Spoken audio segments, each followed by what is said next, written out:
आपको मेरे YouTube channel में। आज हम पढ़ेंगे अवतल दर्पण और उत्तल दर्पण के बारे में। दोस्तों, अवतल दर्पण है क्या, उत्तल दर्पण है क्या? इसके पिछले वीडियो में क्या पढ़े थे, हम गोलीय दर्पण के बारे में पढ़े थे। ठीक है दोस्तों, उसमें भी अवतल और उत्तल दर्पण को दिखाया गया था। ठीक है दोस्तों, तो आज उत्तल और अवतल दर्पण को विस्तार रूप से समझेंगे। उससे पहले दोस्तों, आप मेरे चैनल को सब्सक्राइब नहीं किए हैं तो सब्सक्राइब कर ले, बेल आइकन को दबा दें और ज़्यादा से ज़्यादा लाइक करें और शेयर करें। चलिए ज़्यादा समय ना गवाते हुए हम अपने विषय की तरफ देखते हैं। ठीक है दोस्तों, अवतल दर्पण क्या है और उत्तल दर्पण क्या है। ठीक है दोस्तों, अवतल दर्पण दोस्तों, हम जो घर में शीशे लगाते हैं ना, घर में जो शीशे कांच जो होता है जिसे हम अपने पीस देखते हैं, फोटो देखते हैं, दाढ़ी बनाने की काम आती है। जो शीशे, छोटी शीशे जो दाढ़ी बनाते हैं उसके काम आती है। घर में औरतें देखते हैं बाल झाड़ती है, अपना श्रृंगार पटार करती है, उसका कार्य वो कौन सा दर्पण होता है? वो दोस्तों अवतल ही दर्पण होता है। और जो हमारे बस में, ट्रेन में तो नहीं बता सकता दोस्तों, ट्रेन में नहीं होता, बस में जो होता है, कार में होता है, मोटरसाइकिल में होता है, उसमें कौन सा दर्पण होता है? उत्तल दर्पण होता है दोस्तों। कौन सा? उत्तल दर्पण। ये दर्पण कैसे हम पता करेंगे कि अवतल है या उत्तल? देखिए, जो ये अंदर के साइड रंजित किया गया है ना, इसे रंगा गया है ना दोस्तों, तो समझ जाइएगा कि ये क्या है, उत्तल दर्पण है। और ये जो बाहर के साइड रंजित किया गया है वो क्या है? अवतल दर्पण है। ठीक है दोस्तों, और जो घर में हम उपयोग करते हैं अपना चेहरा देखने के लिए वो अवतल दर्पण है। और जो कार में, बस में, मोटरसाइकिल में जो लगा होता है साइड मिरर में, जो साइड की वो पीछे की वस्तु देखने के लिए साइड मिरर लगा होता है जो दर्पण, उसे हम क्या कहेंगे? उत्तल दर्पण। तो आइए इसके बारे में कुछ लिखते हैं दोस्तों। ठीक है, उत्तल और अवतल के बारे में जानते हैं। तो पहले अवतल दर्पण को लेते हैं। अवतल दर्पण, ठीक है दोस्तों।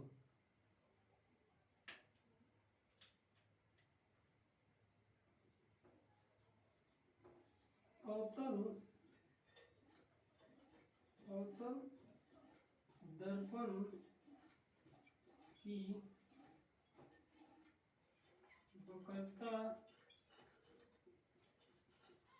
त्रिज्या r, वक्रता त्रिज्या r तथा वक्रता त्रिज्या r तथा फोकस दूरी फोकस फोकस दूरी f, एफ से देखिए ये है ना जो दोस्तों, ये एफ है, ये फोकस दूरी है। ठीक है दोस्तों, फोकस दूरी क्या होती है? ये ऋणात्मक होती है। क्या होती है दोस्तों? ऋणात्मक ऋणात्मक ऋणात्मक होती है। ठीक है दोस्तों, ये उत्तल दर्पण का है दोस्तों। अवतल दर्पण, सॉरी दोस्तों, अवतल दर्पण का है। अवतल दर्पण की वक्रता त्रिज्या r तथा फोकस दूरी f ऋणात्मक होती है। क्यों दोस्तों ये ऋणात्मक होती है? इसके बारे में हम आगे देखेंगे। ठीक है दोस्तों, और इसका सेम इसका उल्टा हो जाएगा उत्तल दर्पण में। इसका क्या होगा दोस्तों? उत्तल दर्पण का भी लेते हैं। ठीक है, ये पहला हो गया आपका ए नंबर, और बी नंबर ये हो गया आपका उत्तल दर्पण। उत्तल दर्पण दोस्तों क्या है? इसमें क्या होता है देखिए, उत्तल दर्पण। ठीक है दोस्तों, उत्तल दर्पण में ऐसा होता है, उत्तल दर्पण उत्तल दर्पण की वक्रता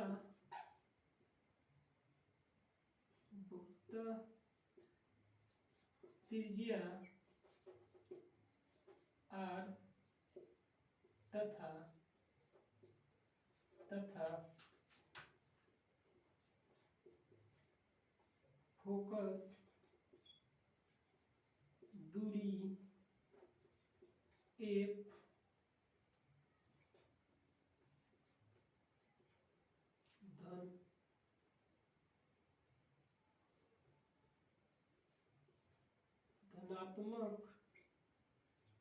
धनात्मक होती है।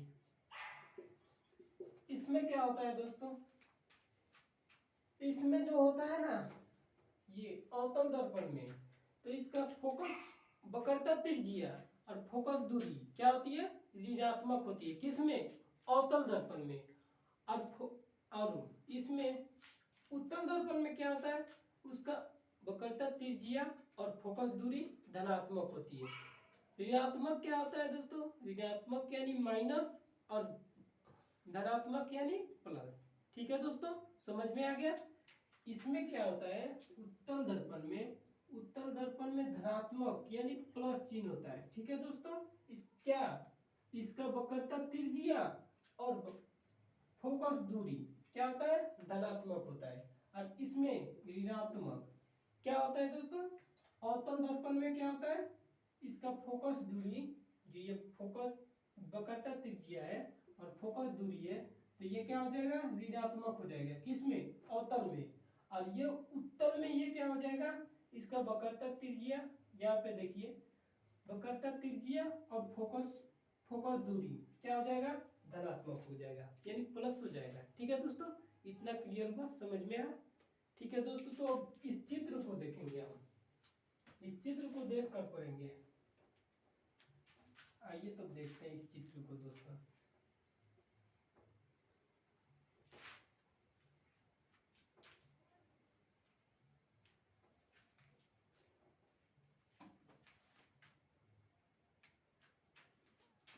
पहला नंबर देखते हैं दोस्तों।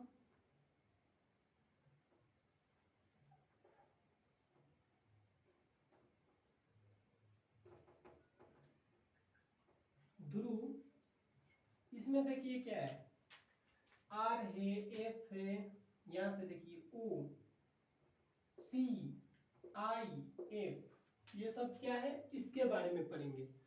किस किस को सूचित किससे किया गया है, ये सूचित किया गया है सारा, ओ द्वारा, सी द्वारा, आई द्वारा, एफ द्वारा, वी द्वारा, यू द्वारा। इसको हम देखेंगे दोस्तों। ठीक है दोस्तों, तो चलिए आइए देखते हैं।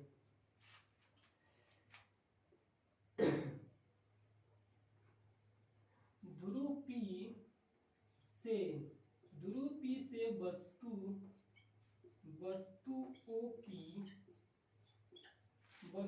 ओ की पी ओ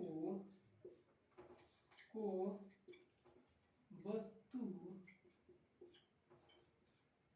दूरी या बिंब दूरी कहते हैं। क्या दोस्तों, ये आई नंबर ले लीजिए, इसे क्या कहते हैं, देखिए अब यहाँ पे आइए देखते हैं। इसमें क्या है, पी क्या है, ध्रुव, पी यहाँ पे रहेगा दोस्तों। ठीक है दोस्तों, ये पी है, ये पी से ओ का दूरी क्या है, वस्तु का दूरी है। ठीक है दोस्तों, पी से ओ का दूरी क्या है, वस्तु का दूरी है, ये वस्तु का दूरी है। ये नोट करते चलिएगा दोस्तों, आगे सवाल बनाएंगे तो ये सारा यही इसी में के सवाल बनाएंगे, इससे ही बनाएंगे रिलेटेड सवाल, सारा सवाल इससे ही रिलेटेड है।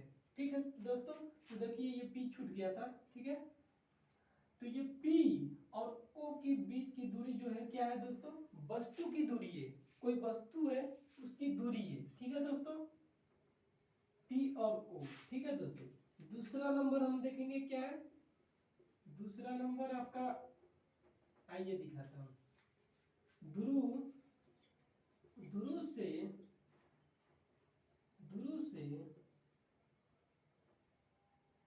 प्रतिबिंब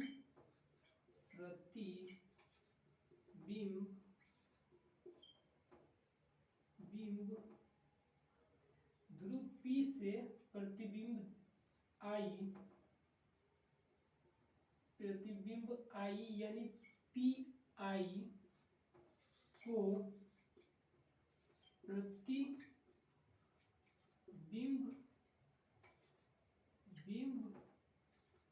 दूरी कहते हैं। ये नोट करते चलिएगा दोस्तों। देखिए दोस्तों, ध्रुव P यानी ये P से तो ध्रुव होता है, हम जानते हैं कि P से ध्रुव होता है, ठीक है दोस्तों, P से ध्रुव होता है। ध्रुव P से प्रतिबिंब I, ये I है दोस्तों, प्रतिबिंब I कहाँ है, यहाँ। ये क्या है, प्रतिबिंब की दूरी कहते हैं, इसे क्या कहते हैं, प्रतिबिंब की दूरी। यहाँ से यहाँ तक की क्या है, इसकी परछाई है। प्रतिबिंब यानी प्रतिबिंब क्या कहते हैं, उसकी परछाई, ठीक है दोस्तों, उसकी दूरी ये बता रहा है, ठीक है। P से I तक की क्या दूरी इसकी है, प्रतिबिंब की दूरी है। समझ में आ गया दोस्तों। अब देखेंगे आगे, इसे मिटा देता हूं दोस्तों, नोट हो गया है, इसे मिटा देता हूं। अब आइए देखते हैं इसके बाद, ठीक है दोस्तों। तो तीसरा नंबर आपका सवाल हो जाएगा ये ध्रुव, जो ये ध्रुव है, ध्रुव P से दर्पण ध्रुव P से दर्पण F की दूरी को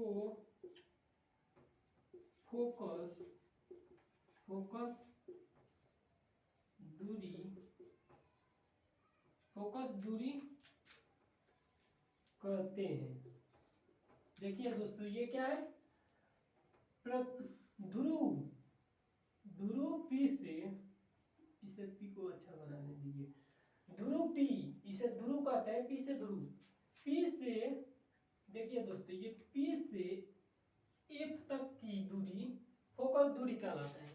P से F तक की दूरी क्या कहलाता है, फोकस। जो फोकस डाले हैं ना हम, प्रकाश डाले हैं जिस चीज से, उसकी दूरी है ये। F से फोकस दूरी होती है, ठीक है दोस्तों, ये समझते चलिएगा, नोट करते चलिएगा। P से F की दूरी क्या है, फोकस दूरी है, ठीक है दोस्तों, नोट करिए इसे। अब आगे देखिए चौथा नंबर। अब इसके बाद चौथा नंबर हो जाएगा ध्रुव P से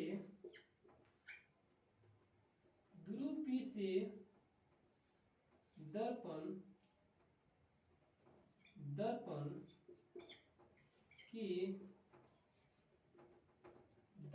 के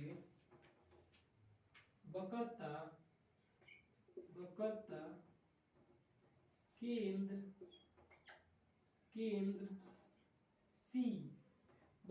केंद्र C, वक्रता केंद्र C की दूरी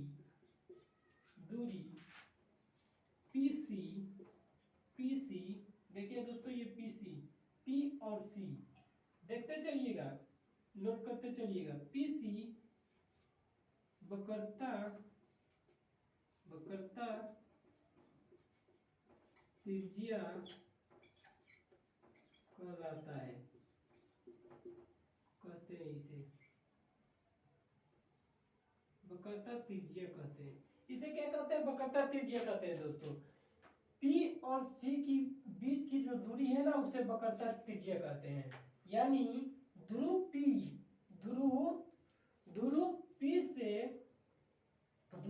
से वक्रता केंद्र C की दूरी PC वक्रता त्रिज्या कहलाता है। ये दोनों क्या कहलाता है, वक्रता त्रिज्या कहलाता है, ठीक है दोस्तों। इतना समझ में आ गया दोस्तों। तो आगे देखते हैं हम, ये नोट करते चलिएगा कि C से क्या होता है, F से क्या होता है, I से क्या होता है, इसके बारे में हम आगे देखेंगे दोस्तों। आप नोट करते चलिएगा इसके बारे में। अब आइए हम देखते हैं इसका सूत्र, दर्पण सूत्र। उस टाइम से हम पढ़ रहे हैं दर्पण। भाई दर्पण दर्पण सूत्र एक होता है, इसी से हम सवाल आगे बनाएंगे दोस्तों, दर्पण सूत्र से ही। ठीक है दोस्तों, तो आइए देखते हैं दर्पण सूत्र के बारे में। दर्पण सूत्र डायरेक्ट मैं बता रहा हूं, इसे दर्पण सूत्र को ऐसे लिखते हैं। ठीक है दोस्तों, देखिए